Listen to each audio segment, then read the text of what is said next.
Assalamu alaikum. Welcome back to Unknown Rising Star. Today's our topic is types and source of data. Plus, in this video, we will discuss about the graph and all its types. First of all, our topic is types and sources of data. The first question arises, what is data? A data is a collection of raw facts and figures. हमारे पास data एक ऐसी collection है जो कि raw facts और figures की होती है. Data is classified into four major categories: nominal data, original data, discrete data, and continuous data. Data types. Data is basically divided into two types: qualitative data and quantitative data. Further, qualitative data is divided into two types: nominal data, original data. Quantitative data is further divided into two types: discrete data and continuous data. Continuous data is further divided into two types: interval and ratio. Let's see what is qualitative or categorical data. Qualitative data is also known as categorical data. Describes the data that fits into categories. Qualitative data are not numerical. ऐसा data जिसमें हम किसी की भी किस्म की physical attribute को बता रहे हों, जिसमें हम नंबर्स का यूज़ ना कर रहे हों, वो हमारे पास क्वालिटेटिव डाटा होता है, like persons gender, home town etcetera. लेकिन कुछ क्वांटिटेटिव डाटा हमारे पास क्वालिटेटिव डाटा भी होते हैं, like someone's birthday, favourite sport, school post card. ये तो हमारे पास क्वालिटेटिव डाटा है ही है, लेकिन बर्थ डेट जो है वो भी हमारे पास क्वालिटेटिव डाटा में इंक्लूड है. Now we will discuss the types of qualitative data. First one is nominal data and the second one is ordinal data. Nominal data is one of the types of qualitative information which helps to label the variable without providing the numerical value. हम इसमें जो है वो label करते हैं variables को, एक ऐसे वेरिएबल्स को लेबल करते हैं जो अनऑर्गेनाइज्ड होते हैं, जिनकी मतलब डाटा ऑर्गेनाइजेशन नहीं होती. हम इस तरह के वेरिएबल्स को ऑर्गेनाइज करते हैं नॉमिनल डाटा में. इसकी एग्जांपल्स में आ जाता है. Examples of nominal data are letters, symbols, words, genders etcetera.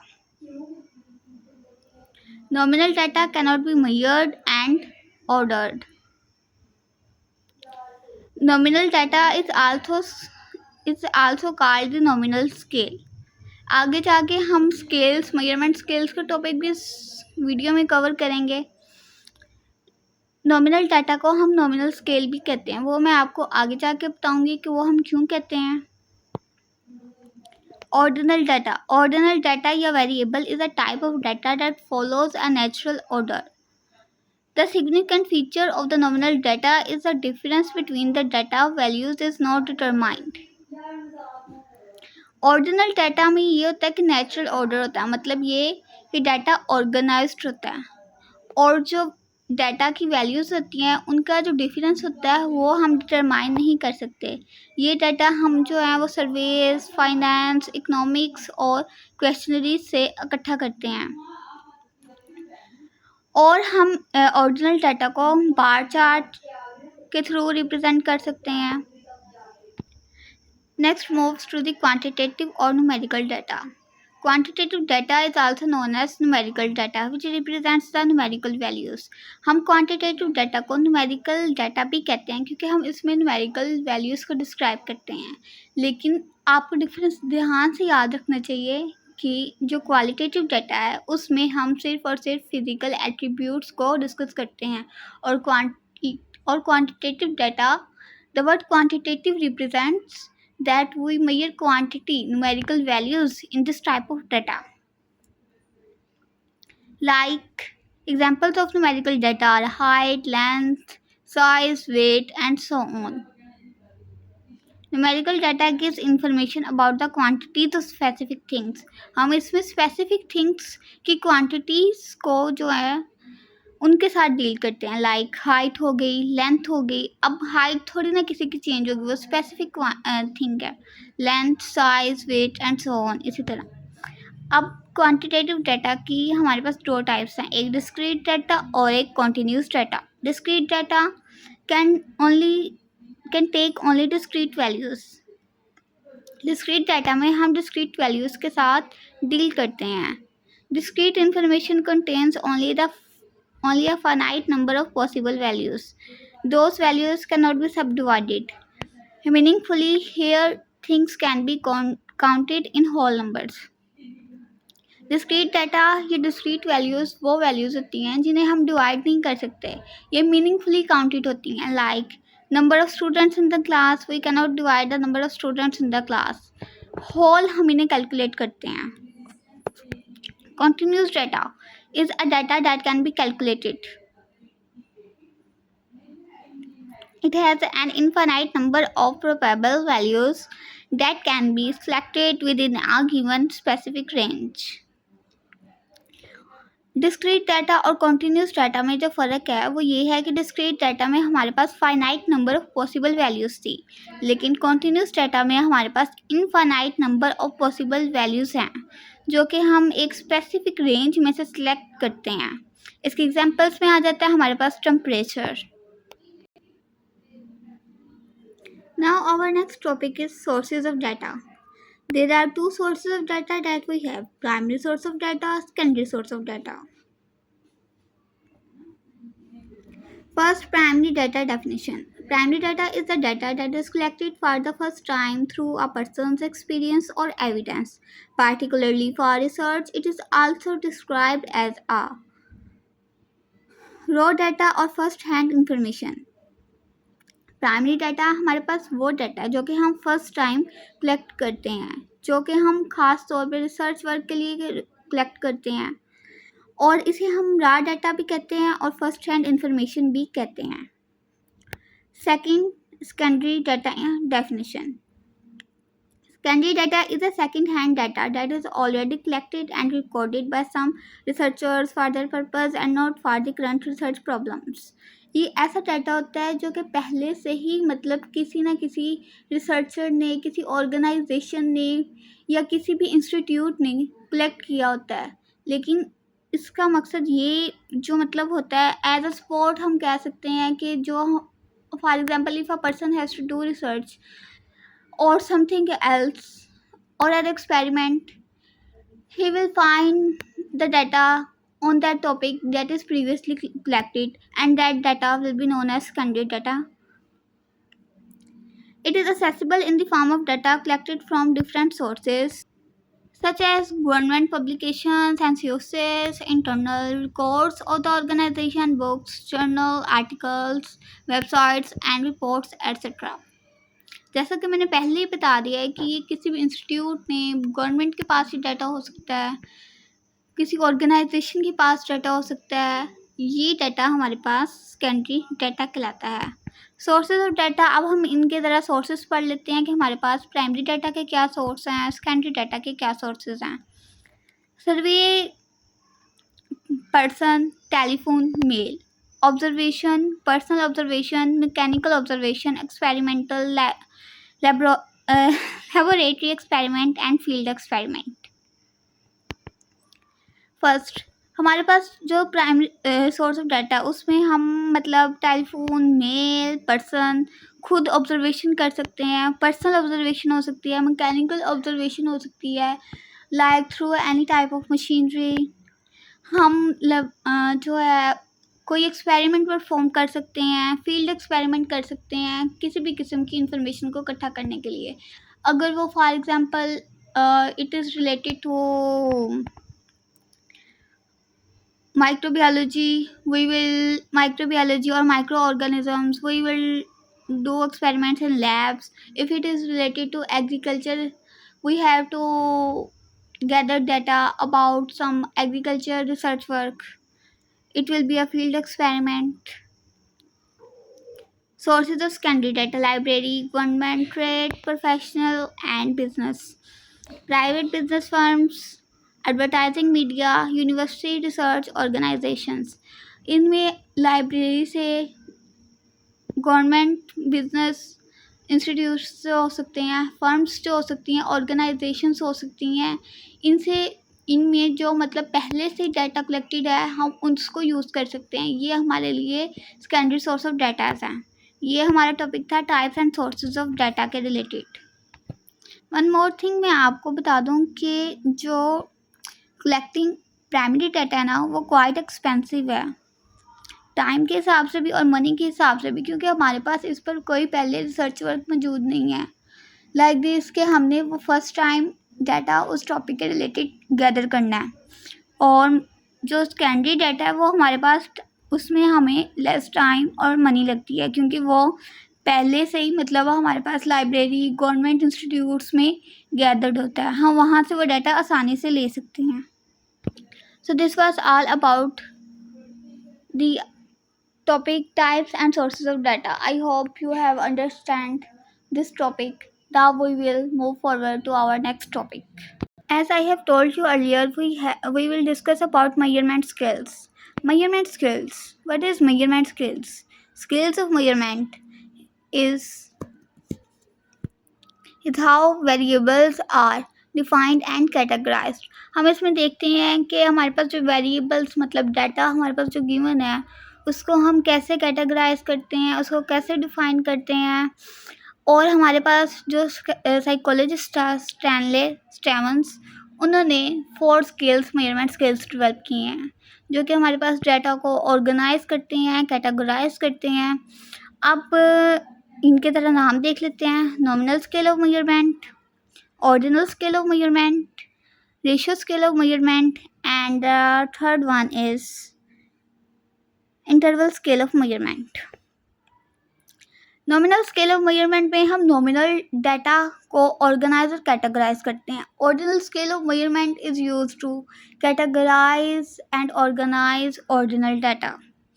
As I have told you earlier that quantitative data is defined into 2 types, and one of the types of quantitative data is further divided into interval scale and ratio. Interval scale of measurement में हम intervals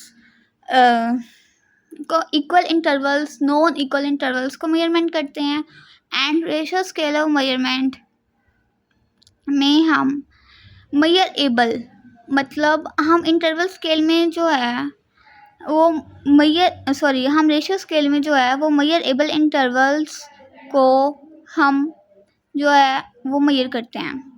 let's discuss nominal scale. Nominal scale used for naming variables in no particular order.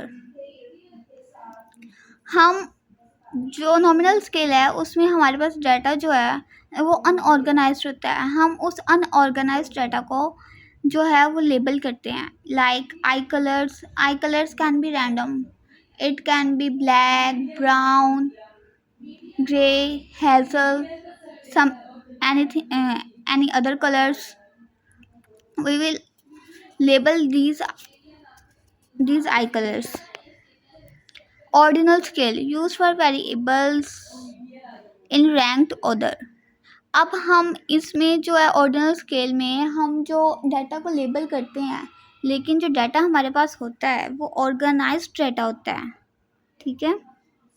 Ordinal scale की example मतलब हमारे पास है, an example of this kind of data would include satisfaction data points in a survey where 1 is equal to happy, 2 is equal to neutral and 3 is equal to unhappy। मतलब जैसे कि मैंने पहले ही बताया कि ऑर्डिनल डाटा जो है हम वो सर्वेस, फाइनेंस, क्वेश्चनरी से हासिल करते हैं। तो इसमें हमने 1 को हमने हैप्पी कह दिया, 2 को हमने न्यूट्रल कह दिया और 3 को हमने अनहैप्पी कह दिया। हमने इसको ऑर्गेनाइज डाटा को लेबल कर दिया। Used for numerical variables with non-equal intervals of the same distance। हम इसमें जो इक्वल इंटरवल्स है ना सेम डिस्टेंस के, उनको हम मेजर करते हैं। फॉर एग्जांपल टाइम में हमारे पास इक्वल इंटरवल्स हैं। ठीक है। Ratio scale use for variables on scale that have measurable intervals. इसमें हम मेजरेबल इंटरवल्स को जो है वो रेशियो स्केल में फाइंड करते हैं। One more thing, ratio scale is the strongest scale among 4 scales. इसमें हम एक्यूरेट वैल्यूज, क्वांटिटेटिव वैल्यूज को मेजर करते हैं, लाइक वेट हो गया, हाइट हो गया, मास हो गया। इन चीज़ों को हम इसमें मेजर करते हैं। Data in ratio scale can be added, subtracted, divided and multiplied. Okay, this was the topic about measurement skills. Now we will move towards our third topic, that is graphs. First of all, what is graph? In math, a graph can be defined as a pictorial representation or a diagram that represents data or values in an organized manner. हमारे पास graph जो है वो pictorial representation means हम data को जो है वो picture form में रिप्रेजेंट कर रहे हैं, डायग्राम फॉर्म में रिप्रेजेंट कर रहे हैं, हम उसे ऑर्गेनाइज्ड मैनर में रिप्रेजेंट कर रहे हैं। ये हमारे पास ग्राफ है। अब हमारे पास ग्राफ्स की काफ़ी सारी टाइप्स आ जाती हैं, line graph, bar chart, pie diagram, histogram, frequency polygon और cumulative frequency polygon.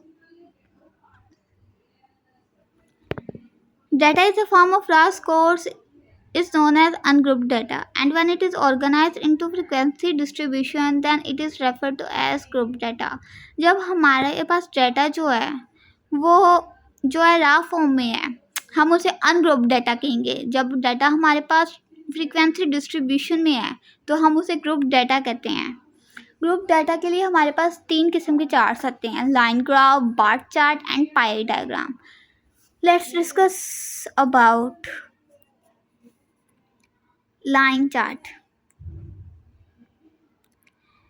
Line chart जो है हमारे पास जो है वो हम उसे मोस्ट वाइडली यूज़ करते हैं मेडिकल साइंस में और other spheres where data are collected over a long period of time. Line chart हमारे पास एक ऐसा चार्ट है जिसे हम अनग्रुप डाटा के लिए यूज़ करते हैं। इसमें हम ये चार्ट हम मतलब उस डाटा के लिए यूज़ करते हैं जो कि एक लंबे अरसे तक जिसे हम कलेक्ट करते हैं। ये चार्ट हम बेसिकली जो है वो मेडिकल साइंसेस में यूज़ करते हैं, अदर फील्ड्स ऑफ साइंसेस में ये बहुत वाइडली यूज़ होता है। इसमें जो हम इंडिपेंडेंट वैल्यूज़ को हम एक्स एक्सिस पर लेते हैं और डिपेंडेंट वैल्यूज़ को हम वाई एक्सिस पर लेते हैं। और जो डाटा हमारे पास गिवन होता है उसे हम पॉइंट्स के फॉर्म में जो है रिप्रेजेंट करना शुरू कर देते हैं और उस पॉइंट्स को हम लाइंस के साथ ज्वाइन करके हम अपने डाटा को रिप्रेजेंट करते हैं। That's why it is called line chart. As you can see in this diagram, the data is organized, arranged in the form of points, and the points are then joined by a line. This is the example of line chart. What is bar chart? It is a conventional graphical device that is particularly used displaying nominal or ordinal data. मतलब हम इसमें ordinal और nominal data को जो है वो use करते हैं, ठीक है। और इसमें हम ऑर्डिनल और नॉमिनल डाटा की हमारे पास एग्जांपल्स आ जाते हैं, सेक्स आ जाता है, ट्रीटमेंट कैटेगरी आ सकती है, एथनिसिटी आ सकती है। एथनिसिटी मतलब कल्चरल आइडेंटिटी, उसमें हम कल्चरल आइडेंटिटी के रिलेटेड डाटा ऑर्गेनाइज कर सकते हैं। अब बार चार्ट्स में हमारे पास जो है the various categories are represented along the horizontal axis, making equally spaced vertical bars i.e. rectangular areas. हम इसमें जो है हॉरिजॉन्टल एक्सिस पर मतलब क्वांटिटीज़ को रिप्रेजेंट करते हैं जो इक्वली स्पेस्ड होती हैं। हमारे पास बार चार्ट्स जो हैं वो वर्टिकल बार चार्ट्स भी आ सकते हैं और हॉरिजॉन्टल बार चार्ट्स भी आ सकते हैं। अगर हम बार्स को जो है वो हॉरिजॉन्टली रिप्रेजेंट करते हैं तो वो हमारे पास जब हम कॉलम्स को जो है हॉरिजॉन्टली रिप्रेजेंट करेंगे तो वो वर्टिकल कॉलम वो हॉरिजॉन्टल कॉलम बनाएगा, और जब हम उसे वर्टिकली रिप्रेजेंट करेंगे तो वो वर्टिकल कॉलम बनाएगा। Column bar charts are used in time series when two or more sets of data over a certain period of time are to be compared. मतलब हम इसमें डाटा को कंपेयर करते हैं। Horizontal bar charts used for data classified by attributes. अगर data को उसकी खूबियों के रिलेटेड हम क्लासिफाई करते हैं तो उसमें हम जो है वो हॉरिजॉन्टल बार चार्ट्स का यूज़ कर सकते हैं। We have different types of bar chart: simple bar chart, multiple bar chart, and component bar chart. What is simple bar chart? Simple bar chart is used to represent data involving only one variable classified on a spatial, quantitative or temporal basis. First of all मैं आपको बता दूँ spatial मतलब किस classification को कहते हैं। ये वो क्लासिफिकेशन है जो हम लोकेशन बेसिस पे करते हैं, either is it a city, village और कंट्री। टेम्पोरल बेसिस मतलब time basis, which century, which year, minutes, weeks, this type of classification हम टेम्पोरल बेसिस पे क्लासीफाई करते हैं इस तरह के डाटा को। Simple bar chart is use to represent data involving only one variable. हम इसमें सिर्फ वन वेरिएबल को क्लासीफाई करते हैं सिंपल बार चार्ट में, और उसके बाद हम simple bar chart we make bars of equal weight but variable length. जो हमारे पास बार्स होते हैं वो इक्वल वेट्स के तो होते हैं लेकिन उनकी वेरिएबल लेंथ होती है। This is example of bar charts. As you can see the above one is vertical bar chart and the below one is a horizontal bar chart. Multiple और compound बार charts. Multiple और compound बार charts में हम एक variable को representing करते हैं। हम इसमें टू वेरिएबल्स को रिप्रेजेंट कर सकते हैं, टू और उससे ज़्यादा वेरिएबल्स को हम रिप्रेजेंट करते हैं और उसके लिए हम इन्हें शेड भी करते हैं। लेकिन component and proportional bar chart में क्या करते हैं, हम एक ही बार चार्ट को कंपोनेंट्स में डिवाइड कर देते हैं। Rather than making more bars, more columns, we divide a bar into different components and different shades are used. As you can see in the picture, this is a diagram of multiple bar chart, and you can see we use different types of shades and we represent different variables in multiple bar charts and in component and proportional bar charts में हम bars को components में divide कर देते हैं। Pie chart और sector diagram. Pie chart में मतलब हम ये करते हैं कि हम डाटा को हम सर्कल फॉर्म में रिप्रेजेंट करते हैं, जिसमें हम मतलब ये करते हैं कि पहले तो हम उसी परसेंटेज फाइंड करते हैं, फिर उसके बाद जो है it is another useful pictorial device for representation discrete data of qualitative characters such as blood groups, social groups of a population। हम इसमें क्वालिटेटिव डाटा को रिप्रेजेंट करते हैं, ठीक है। A pie chart consist of circle, जैसे कि मैंने आपको पहले बताया कि पाई चार्ट में हम सर्कल्स को यूज़ करते हैं। सब divided into sector bye a radii such a way that the areas of sector proportional to the value of the component items under investigation. This one, as you can see, the white area in the circle is a sector. It consists of two radii and one arc. And in this line, as I have described, that the areas of sectors proportional to the values of the component items under investigation. Area of sector जो है, जो component values under investigation है उसके proportional है।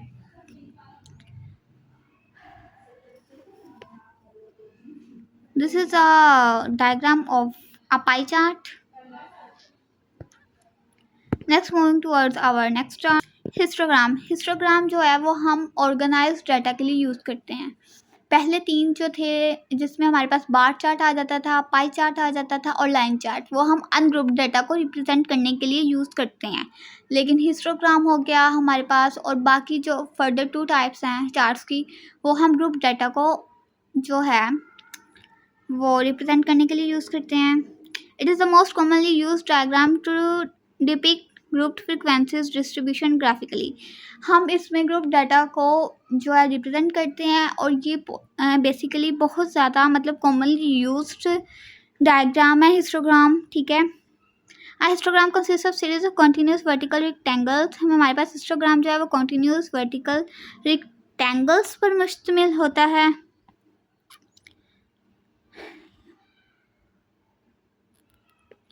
Each below draw to represent the size of the class and interval by its width and the frequency of each class interval by its height।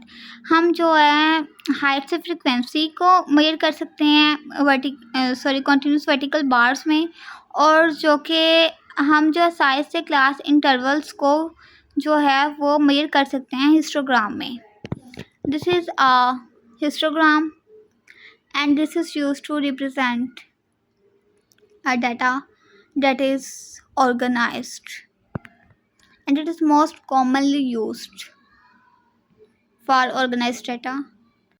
Frequency polygon. Frequency polygon, it is the curve obtained by joining the midpoints of the tops of the rectangles in a histogram by a straight line. Like this one is a line. We are joining this with top, then moving towards other top, and where the tops are joining we will join it by a line, and the curve obtained represents frequency polygon. Now cumulative frequency curve और ओगिव। अब इसमें जो है distributive frequency data को जो हम cumulative frequency data में convert करते हैं, और कम्युलेटिव फ्रिक्वेंसी में हम मतलब कम्युलेटिव फ्रिक्वेंसी डाटा को हम रिप्रेजेंट करते हैं। It is a graph which represents the data of a cumulative frequency distribution. To draw or give an ordinary frequency distribution table. Ordinary frequency distribution table of a quantitative data has to be converted into cumulative frequency table. As I have told you earlier कि हम ordinary distribution table of quantitative data को हम cumulative frequency table में convert करते हैं. The cumulative frequencies are then plotted corresponding to the upper limits of the class, ठीक है। The points corresponding to a cumulative frequency at each upper limit of the class are joined by a freehand curve। हम इसमें curve को use करते हैं, not a line, we use curve। Ogive data ogive में हम ओगिव chart या curve कह लो, इसमें हम it is use to find median, quartiles and percentiles. इसमें हम ऑब्जर्वेशंस भी कर सकते हैं, ठीक है। फिर उसके बाद हम टू सेट्स ऑफ डाटा को कंपेयर भी कर सकते हैं ओगिव डाटा में। मतलब हमारे पास ये बेसिकली मीडियन, क्वार्टाइल्स और परसेंटाइल्स को फाइंड करने के लिए हम ओगिव को यूज़ करते हैं। What is tabular representation of data? Tabular representation of data is a method of engaging data which helps us to easy to read in a coordinate manner, ठीक है। फॉर एग्जाम्पल हम डाटा को organise करते हैं coordinate manner में, जिसमें हम data को इजीली रीड कर सकें। फिर उसके बाद हम डाटा को इंगेज कर सकें, ऑर्गेनाइज मतलब उसे एक जगह पे इकट्ठा कर सकें। फिर उसके बाद हम डाटा को मतलब किस बेसिस पे मतलब ऑर्गेनाइज करते हैं, वो है qualitative, quantitative, temporal and spatial. Qualitative data मतलब दूसरा मैं आपको पहले ही बता चुकी हूँ कि क्वालिटेटिव डाटा हम फिजिकल एट्रीब्यूट के हिसाब से करते हैं, डाटा को जो है वो ऑर्गेनाइज करते हैं। क्वांटिटेटिव डाटा हम उसमें क्वांटिटेटिव डाटा मतलब ये कि जो कि हम उन फीचर्स के बेसिस पे करते हैं जो कि क्वांटिटेटिव इन नेचर होते हैं। टेम्पोरल क्लासिफिकेशन जिसमें मैं पहले भी आपको बता चुकी हूँ, उसमें हम टाइम पीरियड के हिसाब से करते हैं, जिसमें time may be in years, month, weeks, hours etcetera. Spatial classification when the categorisation is done on the basis of location. Like spatial classification में हम ऑर्गेनाइजेशन करते हैं लोकेशन के बेसिस पे, ठीक है। Spatial classification, this the place may be country, space, country, state, district, block, village, town, etc. ठीक है। फिर उसके बाद हमारे पास लिमिटेशंस ऑफ टेबल क्या आ जाती हैं, वो हमारे पास लिमिटेशंस ऑफ टेबल्स क्या आ जाती हैं वो हम देख लेते हैं। अब एक टेबल जो है उसमें डिस्क्रिप्शन की कमी होती है, लाइक दिस कि उसमें हम फॉर एग्जांपल हम डाटा को रिप्रेजेंट तो कर देते हैं लेकिन हम उसको डिस्क्राइब नहीं कर सकते। हम उसको लाइक की पॉइंट्स के थ्रू रिप्रेजेंट कर देते हैं लेकिन हम उसकी कंप्लीट डिस्क्रिप्शन नहीं देते। Incapable of presenting individual items, हम इसमें मतलब ये कि हम इंडिविजुअल आइटम्स को प्रेजेंट नहीं करते, हम उसकी एक क्लास बना के प्रेजेंट कर लेते हैं। और डाटा को सॉरी टेबल को जो है एक्सप्लेन करने के लिए हमारे पास स्पेशल टाइप ऑफ नॉलेज भी रिक्वायर्ड होता है, जो कि हमारे पास एक किस्म की जो है वो हमारे पास लिमिटेशन ऑफ टेबल में आ जाती है। ठीक है, this was all about our topic of as we have discussed three topics in this video, which one is, first one is types and sources of data, second one is measurement skills, and third one is graphs. I hope you will like this video, your lecture, and I hope this video has resolved all your issues according to these chapters, about these chapters. If you have any problem, then let me know. I will be always there for you to solve your problem. Thank you.